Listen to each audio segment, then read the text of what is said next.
Hi, how are you? Oh, goodness, you guys, this week. If you are new here, welcome. I'm Delilah. Nice to meet you. I'm down over 215 pounds. 120 of those pounds was lost on my own prior to starting GLP-1 journey with my homie Mounjaro here. This dude is down, down, down for me. He is my ride or die. I am absolutely ecstatic that I get to use this. Unfortunately, the only reason I do get to use this is because I have been diagnosed with type 2 diabetes. I have never ever imagined myself being a type 2 diabetic, but yet here we are. I often hear negative things about GLP-1s, and what I have been telling people, I don't tell people that I use it other than you guys because I don't know people. I don't know anybody here. So people don't tend to ask. But on the rare occasion when I do have somebody who asks or brings it up, I tell them. They say stuff like, aren't you afraid to use it? You're going to go blind. You're going to, whatever, lose all your muscle mass, blah, blah, blah, blah, blah, blah, right? You can get thyroid cancer. You're going to get stomach paralysis, whatever. I tell them, I am going to be completely honest with you right now and tell you that I am more afraid of what can happen with type 2 diabetes, as in losing limbs. You also go blind with type 2 diabetes. You also can get gastroparesis, which is your stomach shutting down, right? With type 2 diabetes, did I say you could go blind? Because you can go blind. You can lose limbs. You could lose fingers, toes, legs, arms. You literally can have body parts amputated if you are not taking care of your type 2 diabetes. You can go into a diabetic coma.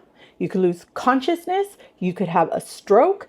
There's so many things that can happen to you with type 2 diabetes that is 100% proven to happen with type 2 diabetes. Whereas all of these things that are being speculated that are only caused by Ozempic or Mounjaro literally are 100% things that also happen with type 2 diabetes. So there's no way to know that the medication is what caused it or if the type 2 diabetes is what caused it. And I am more afraid of the adverse reactions of type 2 diabetes than I am of the adverse reactions of a medication to help control my A1C. And it is doing an amazing job doing that. So I will continue my use. Thank you for your concern. And I hope that you will educate yourself with a lot of the research that is going on around GLP-1. If you need it, I hope that you are not afraid to use it because of these things. I literally just told you I'm down over 215 pounds. I don't know if you heard that. I started this journey at 483 pounds. I am now 260 something pounds. However, I do want to talk about something that I have been seeing and hearing about a lot more. Body dysmorphic disorder. Now, a lot of people are stating that they do have body dysmorphic disorder. At least from the way that they describe it, it's not well understood. It is believed from everything that I've seen and everything that I've heard, not research, just people, right? Just people talking about it, that it is when you lose a dramatic amount of weight that you see yourself still in that bigger body than you do in your smaller body.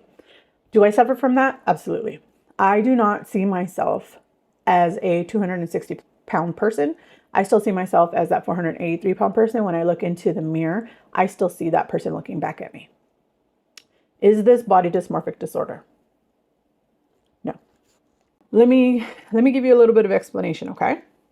Because here we share honest conversations about healing, weight loss, body image, and everything in between. This journey is very nuanced. It is not strictly about weight coming off on the scale. It is about everything that comes along with that. Your new mindset, your body changes, your mental changes, your physical changes, your emotional changes, all of that. We encompass all of that here.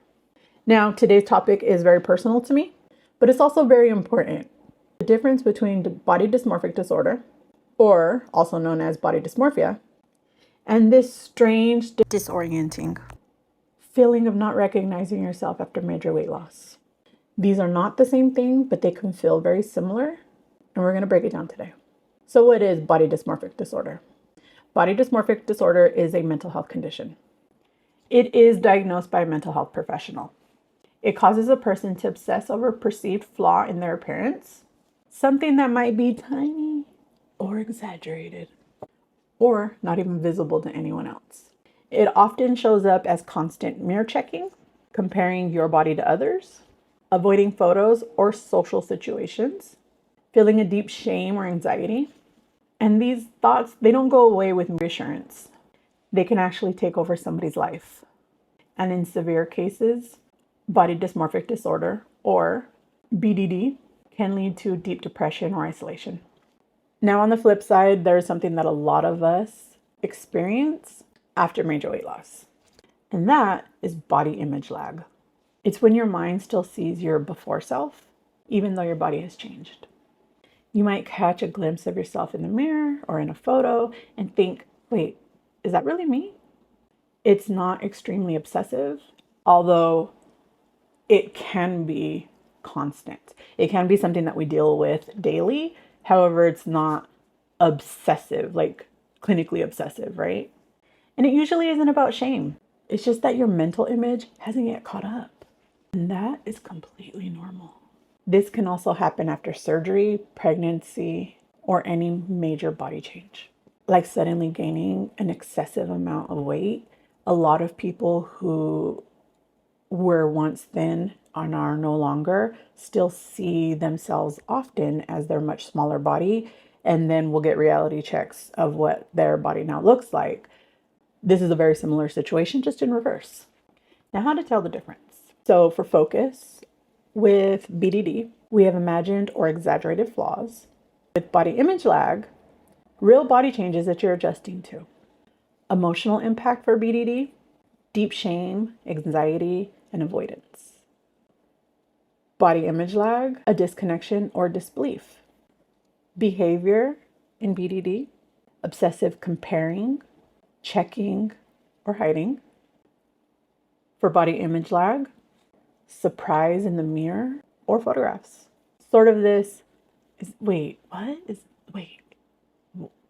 me look at that again. Is that really me? Is that really what I look like now? That kind of reaction, right? Response to reassurance for BDD, it absolutely does not help. For body image lag, it usually can help, even if it's just a short-term help, right? You can actually see yourself for what you are on occasion. Whereas with BDD, you never see that. You do not see that until you are able to address it and get the mental health assistance that you actually need. So duration with BDD is it's ongoing without treatment. For body image lag, it does fade with time and support. So my experience with this is, I'll be real. After losing 215 pounds, I feel like a stranger in my own body. Yesterday, I was sitting on the couch, and it's a recliner, right? So I was sitting on my couch, and the side that I was sitting on was reclined.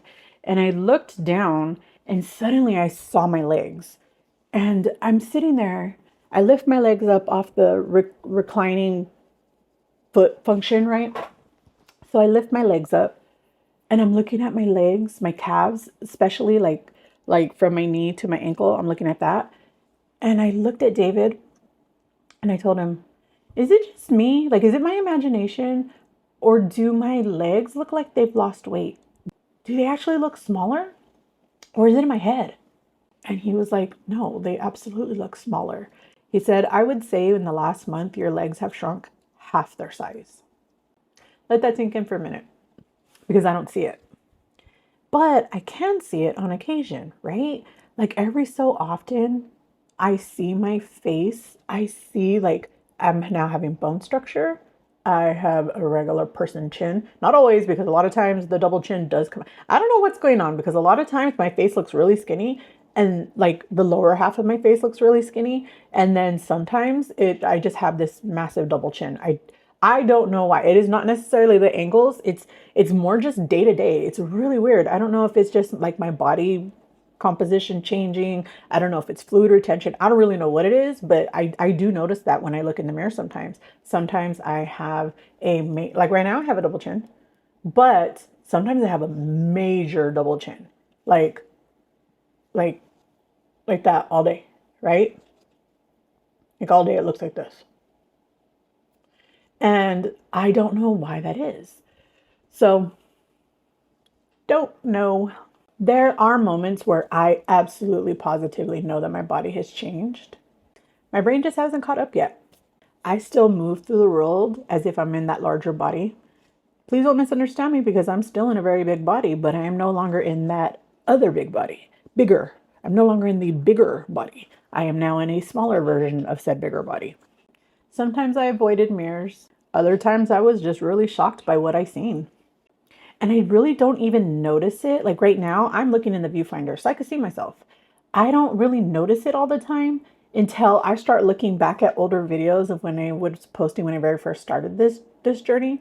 When I barely first started my YouTube channel, and I see the difference in my face when I see the two compared next to each other. However, I don't see it like right now. I don't see it. I just see myself, right? I see the same bloated, swollen face that I've always had. But when I see the pictures next to each other, I can see the difference. Like it's a major difference. But I don't see it just looking like without comparing it. Without comparison, I don't see it. Now, this wasn't body dysmorphia, but it's still immensely emotional. And it's pretty intense. And I know that a lot of you guys might be navigating that too. So what can actually help? If it's body image lag, take progress photos, even if you never share them with anyone, even if they're just private for yourself. Practice mirror work. Now, if you don't know what mirror work is, it's a self-help practice that involves talking to yourself in the mirror, often using positive affirmations. It's a method that was developed by an inspirational teacher, Louise something, as a way of getting in touch with your inner self.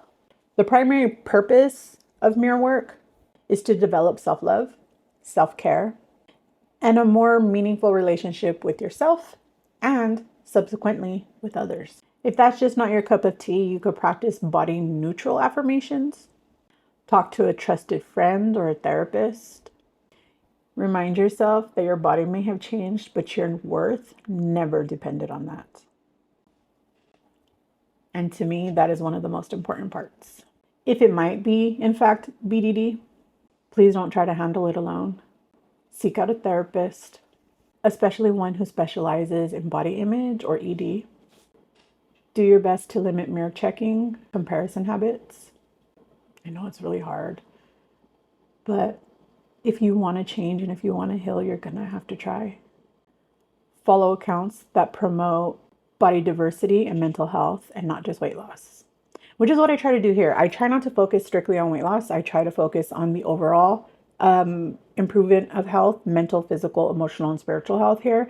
I try not to only hone in on the weight loss. Is the weight loss a major part of it for me right now? Yes.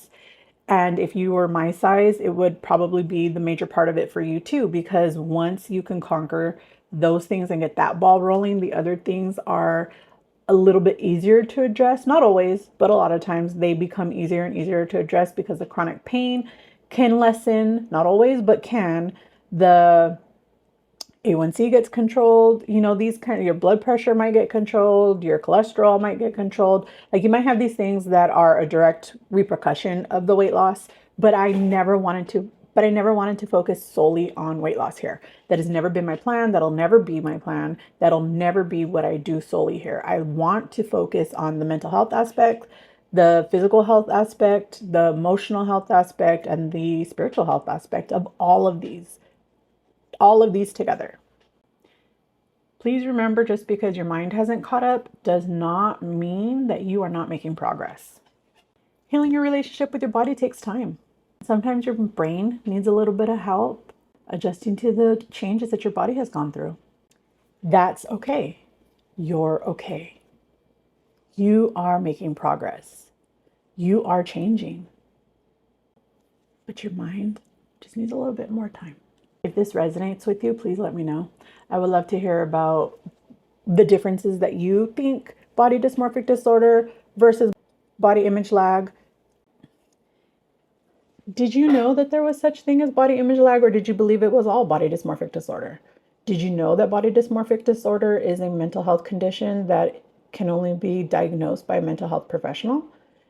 Did you know that there was such thing as body image lag? I didn't know. I didn't know until I started looking into it. I was hearing so many people talking about body dysmorphic disorder that I was like, wait a minute.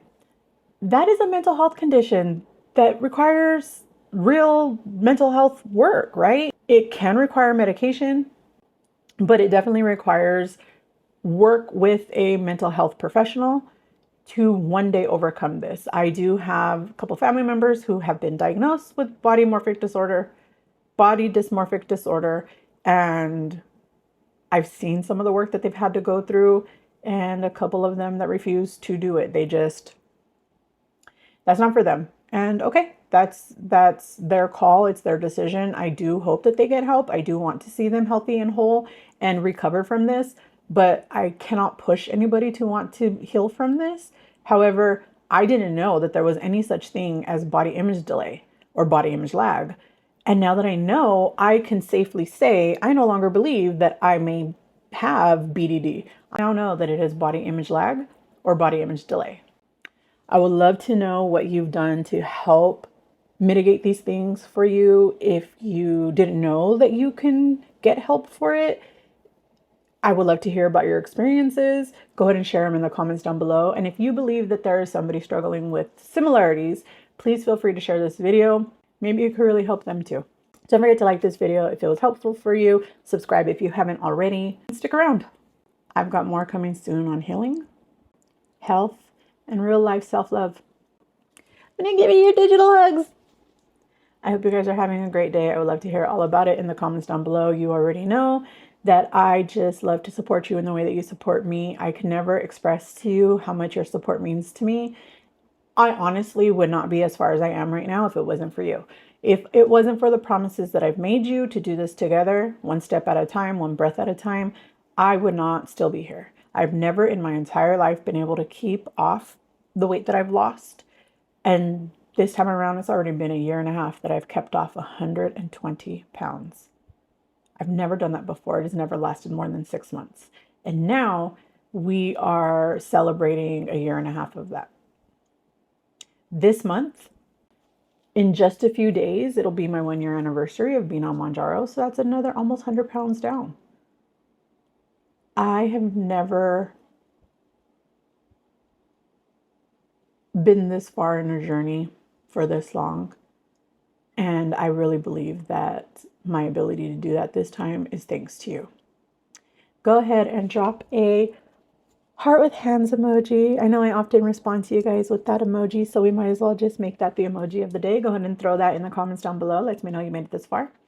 I hope you guys are having an amazing day. Me and my protein coffee in my new beautiful cup are going to enjoy the rest of our day. I absolutely love this guy, but I hate the condensation. Do you see that? Do you see the condensation it gets? Let me see. Do you see the condensation it gets? Ew, it's so gross, you guys. This is my Dimetized protein powder in Fruity Pebbles plus the Chike sweet cream high protein coffee. This is also used with Fairlife milk. So this is 56 grams of protein in 1 cup. What are you drinking today? I will see you soon, and salud.